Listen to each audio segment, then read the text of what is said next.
जप हरे कृष्ण हरे राम।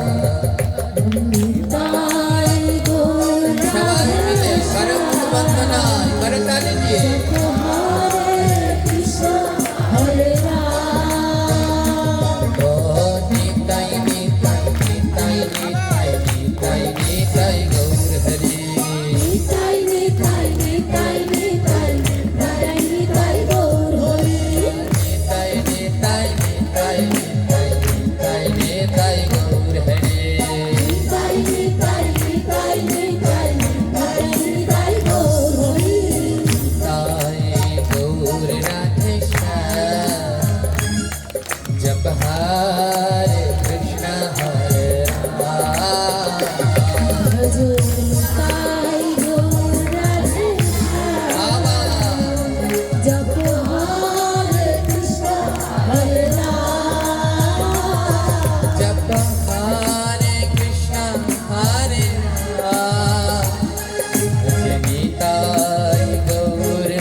এখানে কতবার নিতাই নিতাই নিতাই নিতাই বলছে, এই কয়টা কি সব নিত্যানন্দের নাম সেই নিতাই? এখানে না সুন্দর একটা ব্যাখ্যা আছে, বলে ভজন নিতাই। এতদিন ধরে তোমরা ভজনি, তাই আজকে ভজন নিতাই, এই একটা নিতাই। আবার বললেন কলি যুগের ভজনী, তাই ভজ নিতাই। বললে কলি যুগের নিতাই ছাড়া আর ভজন করার মতো কেউ নেই, তার মতো দয়ার ঠাকুর নাই, তাই কলি যুগের ভজনী নিতাই, এই একটা নিতাই। আবার আরেকটা নিতাই কি বলে, ভজন নিতাই নিতাই নিতাই। নিতাই মানে নিত্য দিন, বলে আমার নিত্যানন্দের ভজন যেন একদিনও বন্ধ না যায়, নিত্য দিন নিত্যানন্দের ভজন করো। তাই সবাই মিলে নিতাই নিতাই নিতাই নিতাই নিতাই নিতাই গৌর হরি, নিতাই নিতাই নিতাই নিতাই নিতাই নিতাই গৌর হরি, নিতাই নিতাই নিতাই নিতাই নিতাই নিতাই গৌর হরি, নিতাই নিতাই নিতাই নিতাই নিতাই গৌর হরি, নিতাই নিতাই নিতাই নিতাই নিতাই নিতাই গৌর হরি, নিতাই নিতাই নিতাই নিতাই নিতাই নিতাই গৌর হরি।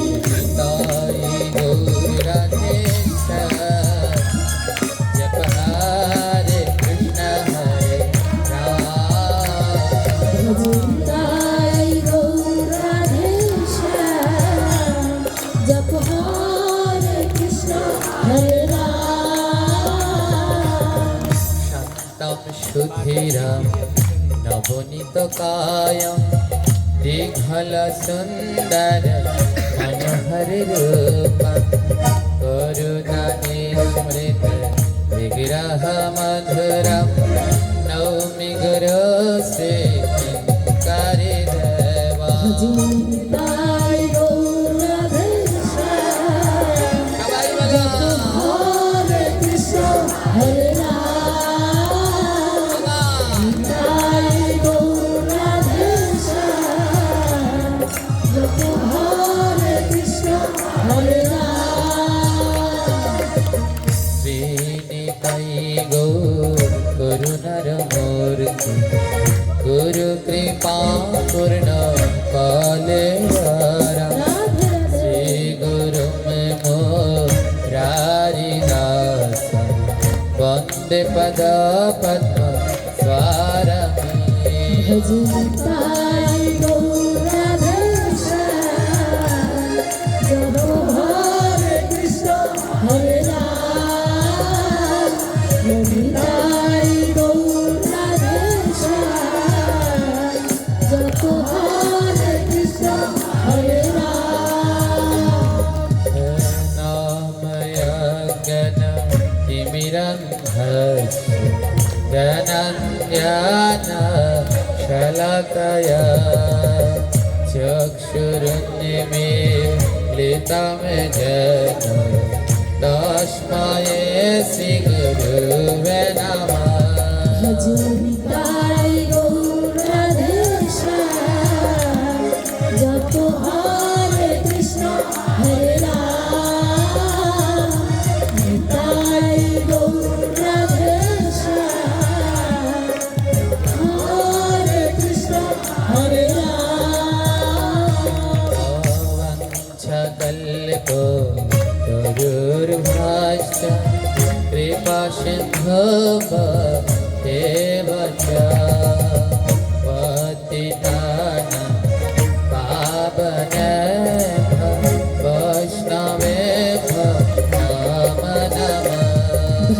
নিতাই গৌর রাধে শ্যাম যত হরে কৃষ্ণ হরে রাম নিতাই গৌর রাধে শ্যাম যত হরে কৃষ্ণ হরে রাম श्री कृष्ण चैतन्य प्रभु नित्यानंद श्री अद्वैत गदाधर शिवासादि गौर भक्तवृंद। हरे कृष्ण कृष्ण कृष्ण हरे हरे हरे राम राम राम हरे हरे निताई গৌর রাধে শ্যাম যত হরে কৃষ্ণ হরে রাম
শ্রীল গুরু মহারাজ কে দয়ার ঠাকুর শিল নিত্যানন্দ প্রভু কে প্রেমের অবতার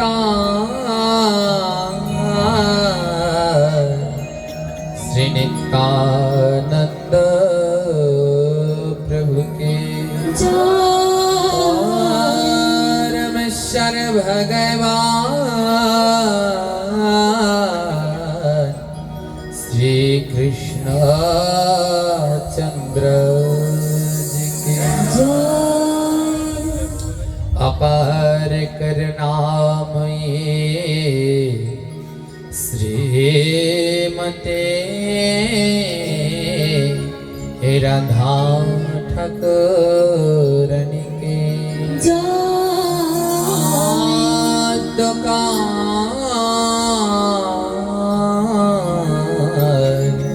हरि कथा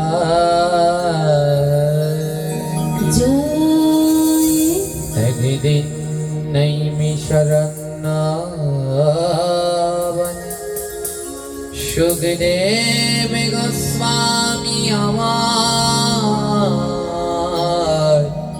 বসিয়াছে ব্যাসাসনে শ্রোতাসনে বসিয়াছে কত জ্ঞানী গুণী 60,000 বসিয়াছে ঋষিয়া এক এক করে শ্লোক সুখদেব করেছে আলোচনা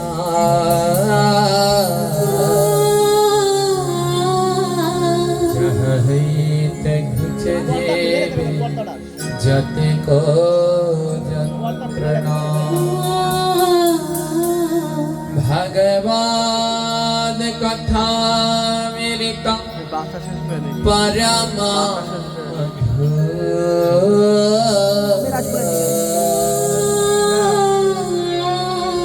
जय जान कर श्रव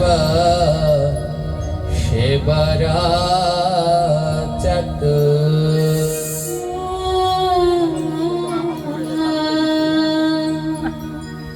भगवान कथा मेरी तम जे कर कीर्ता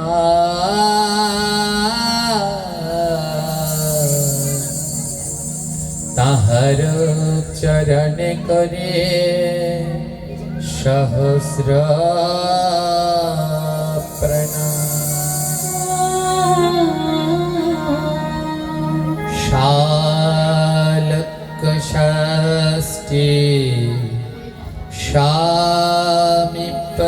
शामिपसार करतम मापुता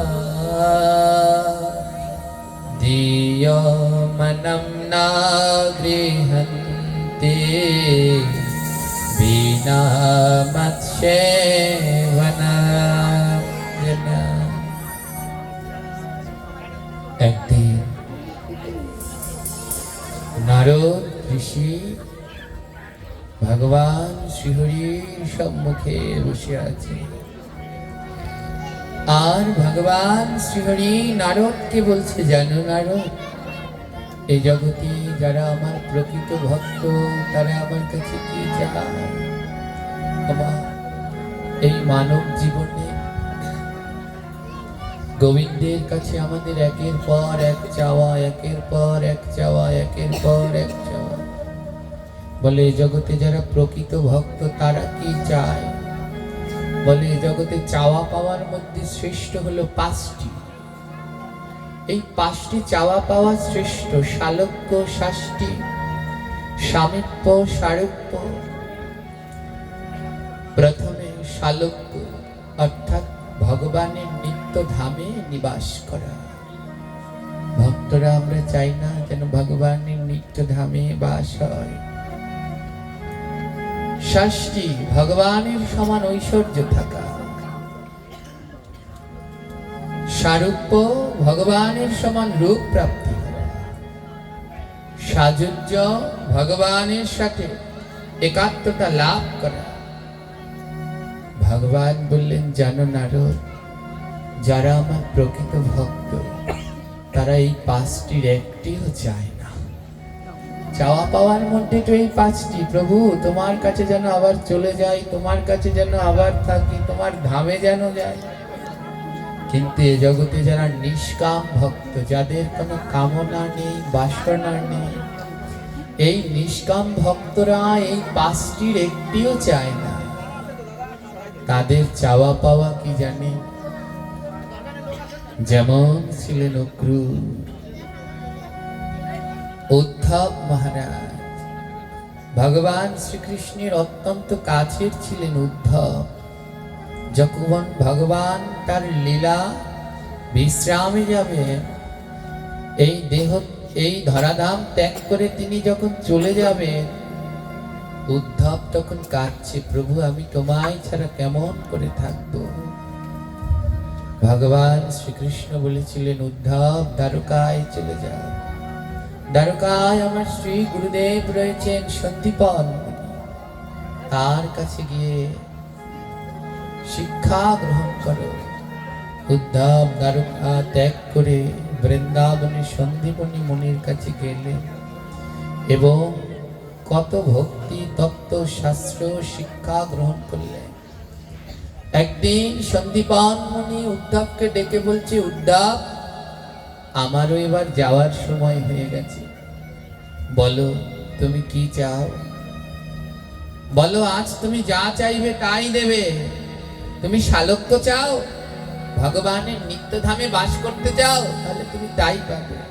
শাস্তি চাও, ভগবানের সমান তোমার ঐশ্বর্য হবে, এটা চাও। সামীপ্য চাও, ভগবানের নিকটবর্তী থাকবে যেমন তুমি ছিলে আগে, সেই সামীপ্য চাও। সারূপ্য চাও, ভগবানের সমান রূপ হোক, এটা চাও। সাযুজ্য চাও, ভগবানের সাথে লীন হয়ে যেতে চাও। উদ্ধব বললেন না, নিষ্কাম ভক্ত তো। উদ্ধব বললেন না, এই পাঁচটির আমি একটিও চাই না। বললেন তাহলে কি চাও? ভগবান বললেন কি চাও? বলে প্রভু আমি সব কিছু ঘুরে দেখলাম, আমি শাস্ত্র গ্রন্থ ঘেটে দেখলাম, এ জগতে সাধু সঙ্গের থেকে আর শ্রেষ্ঠ কিছু নেই।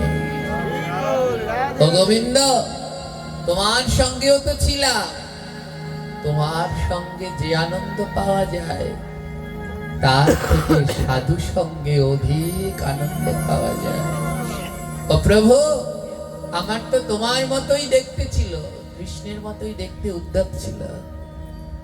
বলে ওই রূপ যশ মান ওসব আমার কিছু চাই না, সমস্ত কিছু ঘেটে দেখলাম, এ জগতে ভক্তের চরণ ধুলির থেকে বড় কিছু হয় না। এ জগতে সাধু সঙ্গের থেকে আনন্দ কিছু হয় না। এ জগতে ভগবানের প্রসাদের থেকে অমৃত কিছু হয় না। ও প্রভু, তোমার যদি আমাকে দেয়ারই কিছু হয়, যদি তুমি আমাকে কিছু দিতেই চাও, তাহলে আমাকে একটা ব্রজের লতা বানিয়ে দাও, আমাকে বৃন্দাবনের একটি লতা বানিয়ে দাও ভগবান।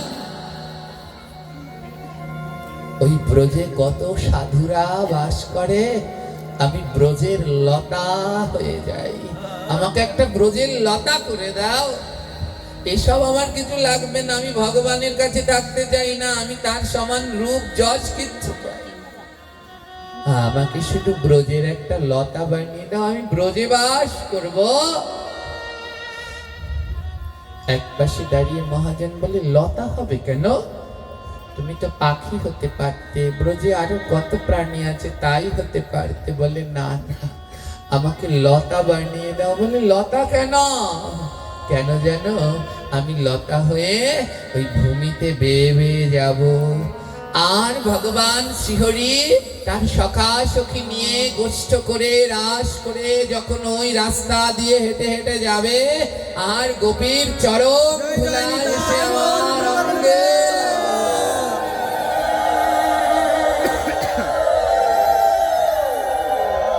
দেও না, ব্রজের লতা করে দাও না।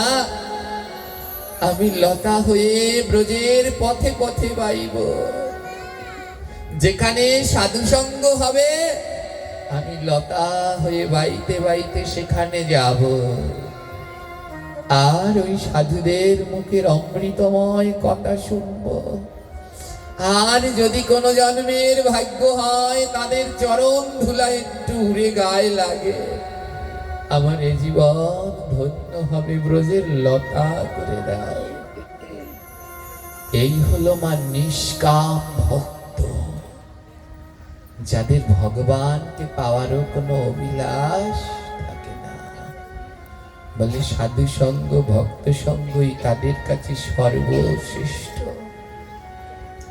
ধ্যান দিন, পুরীতে শ্রী জগন্নাথ পুরীতে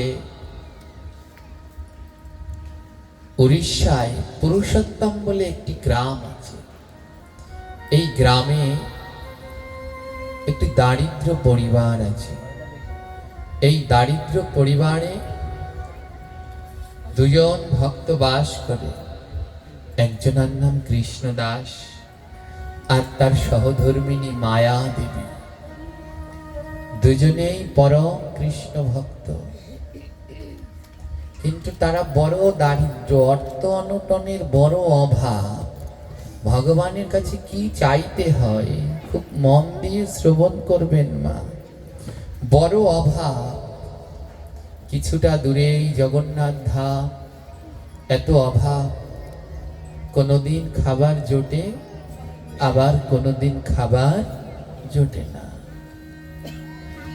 কৃষ্ণ দাসের বাল্য বন্ধু গোবিন্দ, একদিন গোবিন্দ কৃষ্ণদাসকে ডেকে বলছে, কৃষ্ণ চলো আমরা পুরীধাম যাই। আর পুরীধামে জগন্নাথ সাক্ষাৎ বিরাজ করেন। জগন্নাথের কাছে যে যা চায় জগন্নাথ তাকে তাই দেয়। চলো না, তোমার তো বড় অর্থের অভাব, দুটো খেতে পারো না, চলো পুরীতে জগন্নাথ ধামে গিয়ে জগন্নাথের কাছে ধন চাইবো, যেন জগন্নাথ আমাদের ধন দেয়।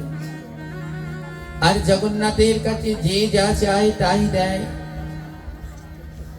বাড়িতে এসে কৃষ্ণদাস তার সহধর্মিণী দয়াময়ীকে বলছে, দয়াময়ী তাড়াতাড়ি করে আমার ব্যাগপত্র গুছিয়ে দাও, আজ পুরীতে যাব, জগন্নাথ দর্শনে যাব। দয়াময়ীর এ কথা শুনে বড় আনন্দ হলো, আহা আমার স্বামী তীর্থ করতে ভগবানের ধাম যাবে। কিন্তু একটু পরে দয়াময়ীর মুখটা মলিন হয়ে গেল।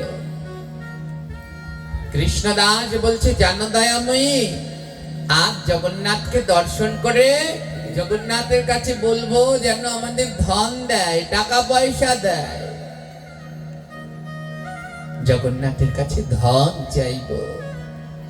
একথা শুনে দয়াময়ীর দুই নয়নে জল ঝরছে। আহারে ও স্বামী, তুমি আমার জগন্নাথকে, আমার প্রভুকে বুঝতে পারলে না?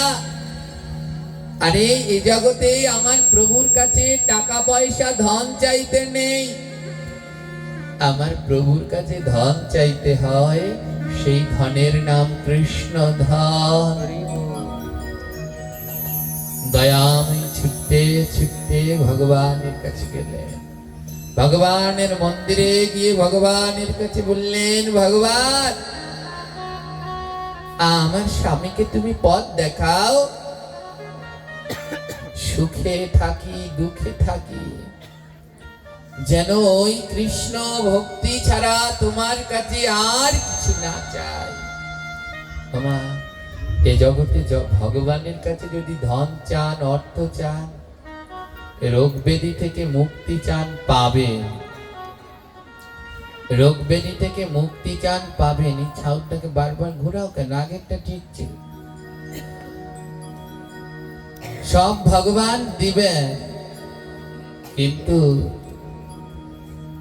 যারা এই জগতে ধন সম্পদ টাকা পয়সা রোগ ব্যাধি থেকে মুক্তি চায়, ভগবান দেয়, কিন্তু কোনোদিন তারা ভগবানকে পায় না। চাওয়া পাওয়া ভগবান পূর্ণ করে, কিন্তু কোনোদিন তাদের আর গোবিন্দ দর্শন হয় না। দয়াময়ী কৃষ্ণদাসীর সহধর্মিনী পরম জ্ঞানী। এর জন্য স্ত্রী এবং সহধর্মিনীর মধ্যে পার্থক্য আছে। স্ত্রী কাকে বলে? যে স্বামীকে ধ্বংসের দিকে নিয়ে যায়, সে হলো স্ত্রী। আর সহধর্মিনী কাকে বলে? যে স্বামীকে ধর্মের পথে আনে, তাকে বলে সহধর্মিনী। তাই তুলসীদাস তার রামচরিত মানসে বলেছেন, তোমরা কেউ স্ত্রী হইও না, প্রত্যেকে স্বামীর পাশে খুঁটির মতো দাঁড়াও আর সহধর্মিনী হও, স্বামীকে ধর্মের পথে আনো। আজ এই সহধর্মিনীর বড় কলিযুগে অভাব মা। এই সহধর্মিনী নেই বলে আজ কতজনকে হারিয়ে ফেলছে। আজ দয়াময়ী ছিলেন তার পতিদেবের প্রকৃত সহধর্মিনী। যেই শুনলো স্বামী ধন চাইতে যাবে, ছুটতে ছুটতে গেলেন, প্রভু আমার স্বামী যেন ধন না চায়, সে যেন তোমার কাছে কৃষ্ণ ভক্তি চায়। জয় নিতাই মা। তাই আদ্যকার মায়েদের বড় সচেতন হতে হবে। নারী জাতির প্রধান সম্পদ হলো তার পতি, স্বামী। একবার স্বামী হারিয়ে গেলে আর তার জীবনে দুঃখের অন্ত থাকে না। তাই নারী জাতির লোভ যেন পতিতেই থাকে, স্বর্ণে যেন শিক্ষা দিলেন প্রভু শ্রী রামচন্দ্র। সীতাকে কেন রাবণ হরণ করলেন? কোনদিনই রাবণ সীতাকে নিতে পারত না, কারণ মা সীতার মনে লোভ জন্মেছিল। মা সীতা আর প্রভু শ্রীরাম দুজনে পাশাপাশি বসে আছে। আর যখন অসুর মারিচ সোনার হরিণ সেজে আসলো, মা সীতা রামচন্দ্রকে বলল, স্বামী আমার ওই সোনার হরিণ চাই। রামচন্দ্র বললেন, আমি তোমার পাশে বসা সীতা। এ জগতে যার পাশে স্বামী আছে তার কাছে সোনার পাহাড় আছে। কিন্তু মা সীতা সেটা বুঝলেন না। তার কাছে পতির থেকেও সোনার হরিণ দামি হয়ে গেল। সোনার হরিণ দামি হয়ে গেল। রামচন্দ্র নিষেধ করলেন না, ওটার আমার দরকার নেই। মা সীতা জেদ ধরলেন না, ওই সোনার হরিণ আমার চাই চাই চাই। রামচন্দ্র বলল, বেশ তবে আমি যাই। চলে গেলেন প্রভু রাম সোনার হরিণ ধরতে। এক পাশে দাঁড়িয়ে মহাজন বললেন, ওমা তোমাকে কোনোদিন রাবণ নিতে পারতো না যদি পতির পাশ ছাড়া হতে। ওই সোনার দিকে লোভ করতে গিয়ে রাম গেল সোনার হরিণ আনতে, আর তোমায় গেল রাবণ নিয়ে। তাই প্রত্যেক নারীর কাছে স্বর্ণ নয় দামি, তার পতি দামি। আর যে নারীর কাছে স্বর্ণ বিষয় আশয় টাকা পয়সা ভোগ বিলাস দামি হয়, তাদের ধ্বংস হতে বেশি সময়, নিজে তো ধ্বংস হয়, সাথে আরো কয়েকজনকে নিঃস্ব ধ্বংস করে যায়। সারা জীবন তাদের নয়নের জল ঝরতেই থাকে। তাই বড় ধ্যান দিন মা। দাঁত থাকতে দাঁতের মর্মটা বুঝুন। প্রত্যেকে নিজ নিজ পতির সহধর্মিনী হয়ে উঠুন। কি করলেন জানেন? দয়াময়ী গোবিন্দের কাছে গিয়ে বললেন, গোবিন্দ, ও প্রভু, আমার স্বামী যেন তোমার কাছে টাকা পয়সা না চায়, ওই ধন সম্পদ যেন না চায়, ধন চাক, সে যেন কৃষ্ণ ধন চায়। হ্যাঁ? এমন সহধর্মিনী প্রত্যেক ঘরে ঘরে হলে জীবন বদলে যেত। স্বামীর কাপড় চোপড় গুছিয়ে দিলেন, আর গুছিয়ে দিয়ে বলছে, স্বামী, আমি তোমার সাথে যেতে চাই না, জগন্নাথ ধামে তোমার সাথে যেতে চাই না, যেতে গেলে পথে অনেক বাধা হবে। একটা পুরুষ যেমন তাড়াতাড়ি কোনো জায়গায় পৌঁছাতে পারে, একজন নারী তার সঙ্গে গেলে একটু দেরি হয়। তাই বললেন, সহধর্মিনী বললেন, তুমি যাও, তুমি যে জগন্নাথ দর্শন করে আসো, কিন্তু আমার একটা অনুরোধ রাখবে। কি অনুরোধ দয়াময়ী? এই যে আমি তোমার জামা কাপড় গুলো গুছিয়ে দিলাম, এই জামা কাপড় গুলো পরে ওই পুরী জগন্নাথ মন্দিরের পথে পথে ধুলায় গড়াগড়ি দেবে, আর গড়াগড়ি দিয়ে একটা জামা কাপড়ও ধৌত করবে না। ওই ধুলা মাখা জামা কাপড় আমার জন্য নিয়ে আসবে। আমি তো জগন্নাথ ধামে যেতে পারবো না, তুমি ওই ধুলা মাখা জামাটা নিয়ে আসবে, আমি সেই লেগে থাকা ধুলা সর্ব অঙ্গে গ্রহণ।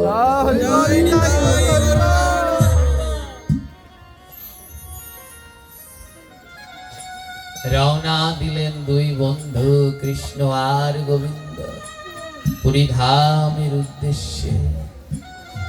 জয় জগন্নাথ, জয় জগন্নাথ,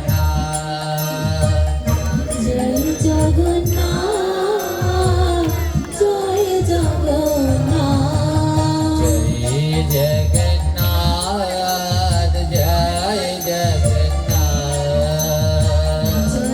জগন্নাথ, জয় জগন্নাথ, জয় জগন্নাথ, জয় জগন্নাথ, জয় জগন্নাথ, জয় জগন্নাথ, জয় জগন্নাথ, জয় জগন্নাথ, জয় জগন্নাথ, জয় জগন্নাথ,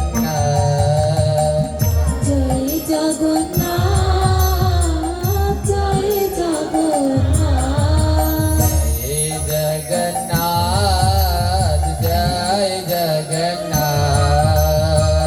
জয় জগন্নাথ, জয় জগন্নাথ, অনাথের নাথ, জয় জগন্নাথ,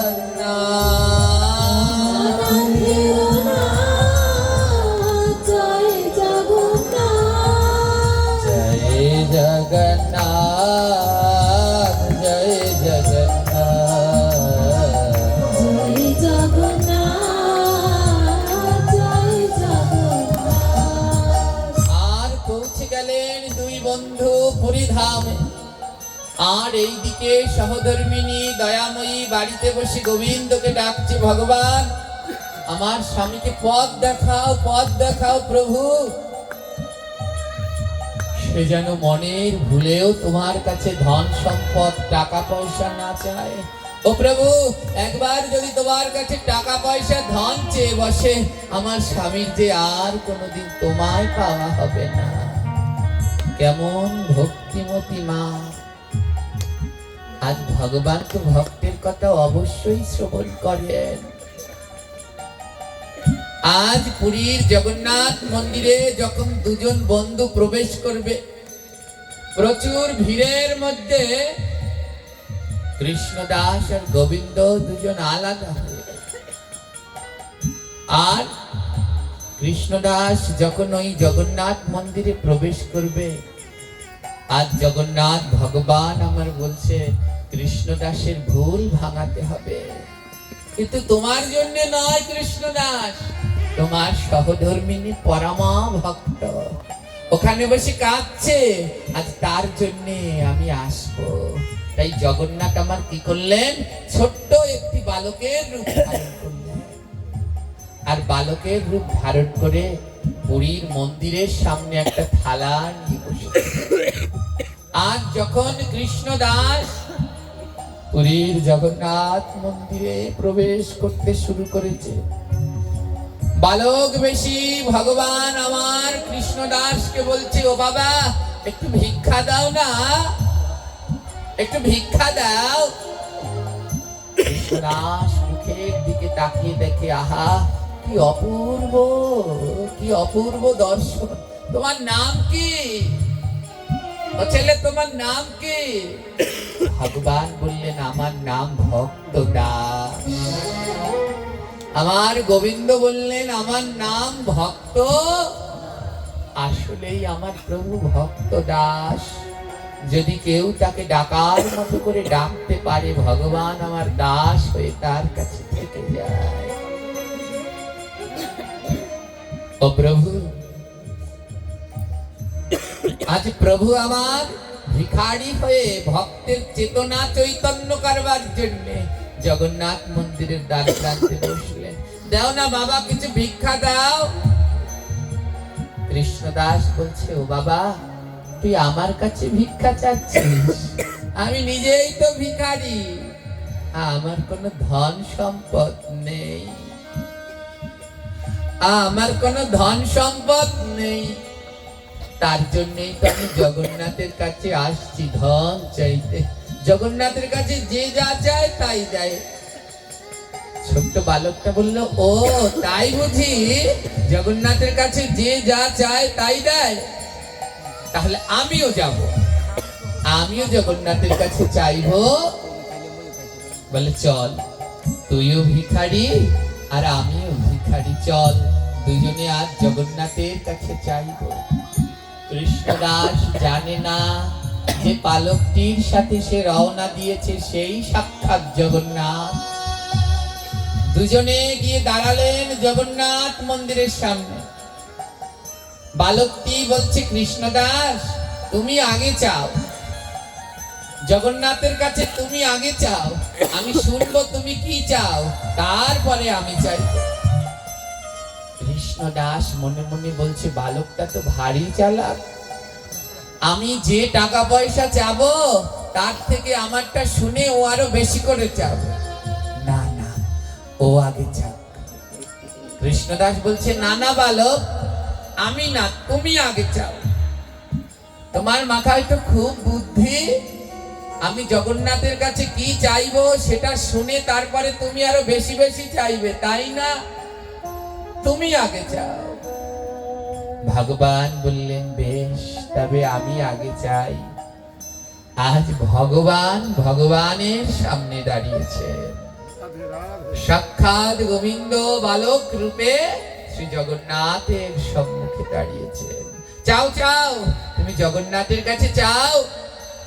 ছোট্ট বালক দুই হাত জোর করে জগন্নাথের কাছে বলতে লাগলো, না ধনম না জনম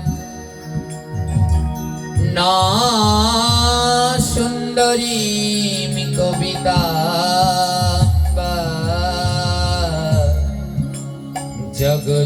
জগদীশ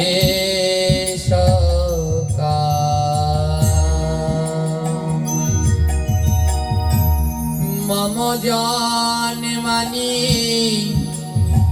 জনমানীশ্বর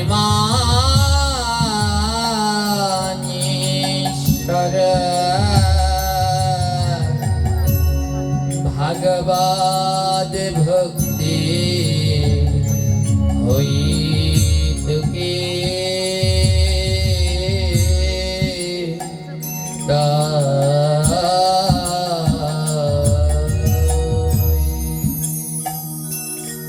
দুটি হাত জোর করে ভালো জগন্নাথের কাছে বলছে, ন ধনম ন জনম ন সুন্দরী। হে জগন্নাথ, আমি তোমার কাছে ধন চাই না, জন চাই না, সুন্দরী স্ত্রী পুত্র পরিজন কিছু চাই না। কি চাও? মম জন্মানি জন্মানীশ্বরে। হে প্রভু, জন্মে জন্মে ভাগবত ভক্তির হই তুকি তবায়া। হে প্রভু, জন্মে জন্মে আমায় কৃষ্ণ ভক্তি ভাগবত ভক্তি প্রদান করো। তোমার কাছে আমি ধন্যবাদ কিচ্ছু চাই না।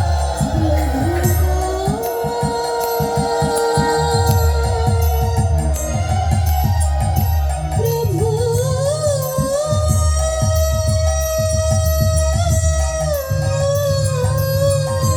রাধে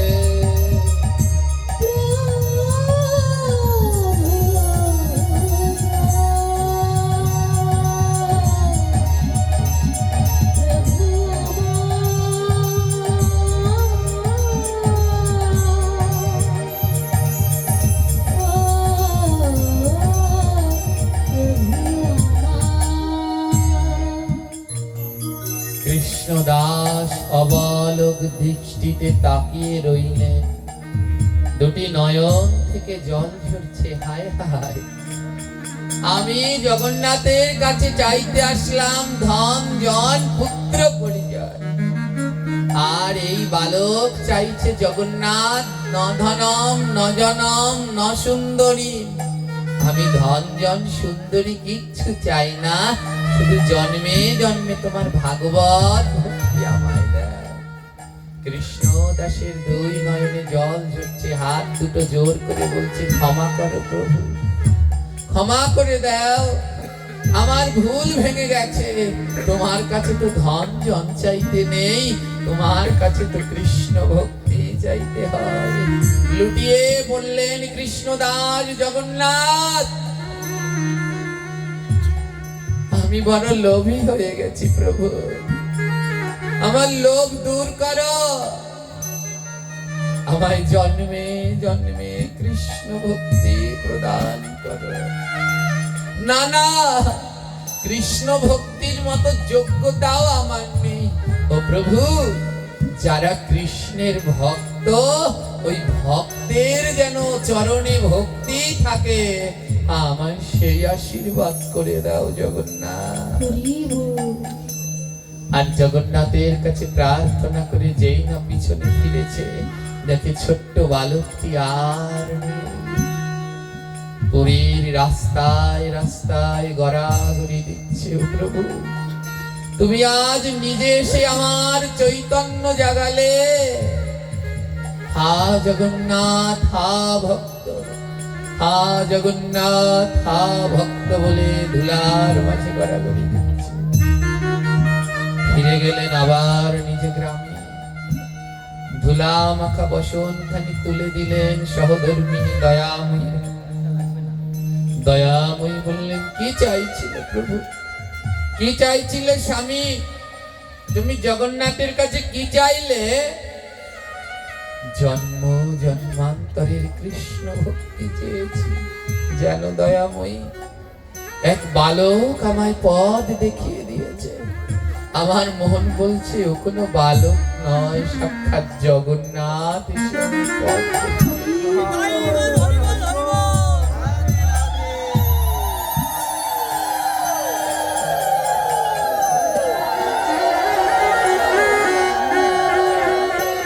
তুলে দিলেন সেই ধুলা মাখা বস্ত্র, আর দয়াময়ী বললেন, এতে জগন্নাথ কৃষ্ণ ভক্তদের ধুলা লেগে আছে, এ ধুলা আমি ফেলে দেব না। তাই কি করলেন, একটা গামলার ভিতরে সমস্ত জামা কাপড়গুলো মা চুবালেন, আর নিংড়ে নিংড়ে সব ধুলো মাখা ওই ধুলোগুলো জলের সাথে মিশালেন। বলে, এমন ভক্তের চরণ ধুলা কি আর পাবো? তাই এই ধুলা আমি ফেলবো না। সযত্নে রেখে দিলেন দয়াময়ী ওই চরণামৃত, আর প্রতিদিন ভক্তের সেই চরণামৃত পান করেন। আর জগন্নাথ ভগবান আমার বলছে, দয়াময়ী, তোমার হৃদয়ে এত কৃষ্ণ ভক্তি, আমি তোমায় আশীর্বাদ করছি, তুমি এই ভক্তের চরণামৃত পান করো, তোমার গৃহে এক পরম কৃষ্ণ ভক্ত জন্মগ্রহণ করবে। আর জগন্নাথ ধামে সে হবে আমার পরম প্রিয় সখা। প্রতিদিন চরণামৃত গ্রহণ করে আর ভগবানকে ডাকে, হরে কৃষ্ণ হরে কৃষ্ণ কৃষ্ণ কৃষ্ণ হরে হরে, হরে রাম হরে রাম, রাম রাম হরে হরে, হরে কৃষ্ণ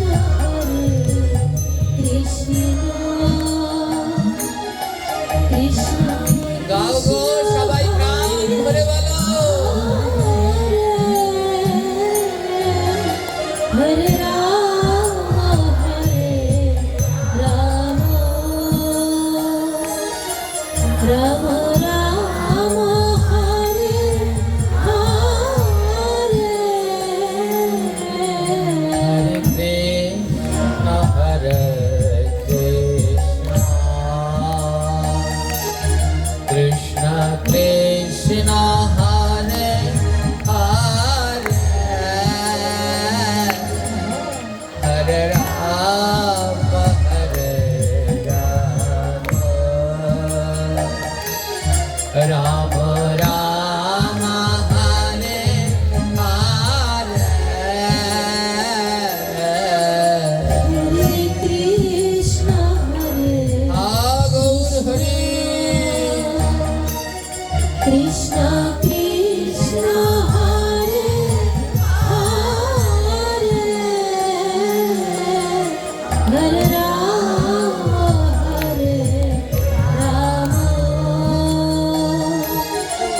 রাম রাম হরে হরে, সারাদিন দয়াময়ী কৃষ্ণ নাম করে আর দুটি নয়নে অশ্রুধারায় ভেসে যায়। গাছের পাখিগুলো ডেকে বলে, ওমা এমন করে আকুল হয়ে কাঁদো কেন? ভক্তজন বলছে, জানিস মন পাখি, এ জগতে গোবিন্দ সবার কাছে আসে না। গোবিন্দ যেই দরজাটি দিয়ে আমাদের কাছে আসে মা, সেই দরজার নাম হলো মন, হৃদয়। আর সেই হৃদয় দরজায় একখানা নৌকা পাঠাতে হয়, সেই নৌকার নাম হলো নাম। নাম নামক নৌকা গোবিন্দের কাছে পাঠাও, গোবিন্দ আসবে। কিন্তু এ জগতে নৌকা তো তখনই চলে যখন জল থাকে। তাই আমার গোবিন্দের নাম তার কাছেই পৌঁছে যাবে যার দুই নয়নে কৃষ্ণ নামে জল ঝরে। হরে কৃষ্ণ কৃষ্ণ হরি বল। কৃষ্ণ হরে হরে, হরে রাম রাম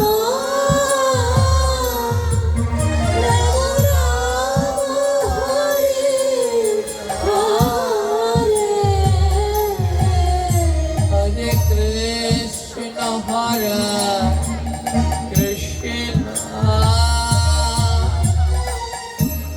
কৃষ্ণ কৃষ্ণ হরে হরে, হরে রাম হরে রাম, রাম রাম হরে হরে। হরে কৃষ্ণ কৃষ্ণ কাদোজি কৃষ্ণ কৃষ্ণ নামে কাদো, এমন মানব জীবন আর হবে না। রাম হরে রাম রাম হরে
আমি টাকা পয়সা ধন সম্পত্তি পুত্র পরিজন আত্মীয় স্বজনের জন্য কাঁদি, সেই বেলায় আমার নয়নে জল।